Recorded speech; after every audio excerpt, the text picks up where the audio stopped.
कर्जमाफी हा एक उपाय आहेच, तो आम्ही नाकारतच नाही आणि जे आम्ही सांगितलेलं आहे ते आम्ही करणारच आहोत. कर्जमाफी देतो म्हणून सांगितलं होतं, महायुतीने सांगितलं होतं. पण आज जी समिती नेमली ती कर्जाच्या विळख्यातून बाहेर काढण्यासाठी उपाययोजना सुचवणारी समिती नेमली आहे. तर नेमकं कर्जमाफी देणार आहे सरकार की नाही देणार आहे? पहिला प्रश्न काय होता?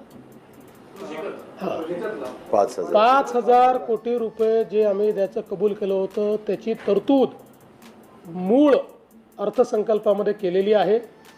त्यानुसार त्याच्या योजनाही आपण सुरू केल्या आहेत आणि त्या व्यतिरिक्त मॅग्नेटसारखा प्रकल्प ज्याला आपण मान्यता दिली, या प्रकल्पामध्येही शेतीचं गुंतवणूक आहे.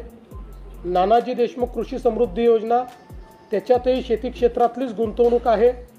स्मार्ट प्रकल्पातही शेती क्षेत्रातली गुंतवणूक आहे. या तिन्ही प्रकल्पामध्ये राज्याचा हिस्सा आहे. त्या हिस्स्याची तरतूद देखील आपण पूर्णपणे केलेली आहे. आणि आजची जी समिती आपण केली ती जर तुम्ही नीट बघितली असेल किंवा त्याचं जर तुम्ही वर्डिंग पाहिलं असेल तर त्यात आम्ही काय सांगितलेलं आहे की 2 वेळा कर्जमाफी केली आणि शेतकरी पुन्हा लगेच कर्जाच्या विळख्यात गेलेला आपल्याला पाहायला मिळाला. त्यामुळे कर्जमाफी हा एक उपाय आहेच, तो आम्ही नाकारतच नाही आणि जे आम्ही सांगितलेलं आहे ते आम्ही करणारच आहोत. आम्ही त्यातनं मागे हटणारच नाही आहोत.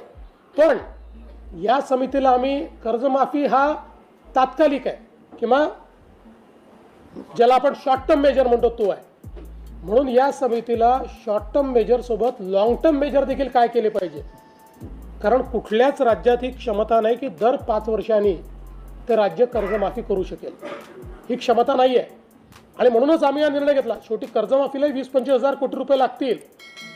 आम्ही 25,000 कोटी हे तर त्या ठिकाणी गुंतवणूक करतोच आहोत.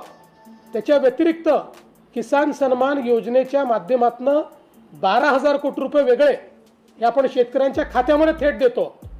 त्यामुळे शेतकऱ्यांकरता हात अकडता नाही घेतलेला, पण दरवेळेस नुसती कर्जमाफी देण्याच्या ऐवजी लॉंग टर्म उपाययोजना करून जर आपण त्याला कर्जातनं मुक्त करू शकलो तर आपल्या शेतकऱ्याला आपण सुखाचं जीवन देऊ शकू, याकरता समिती केली.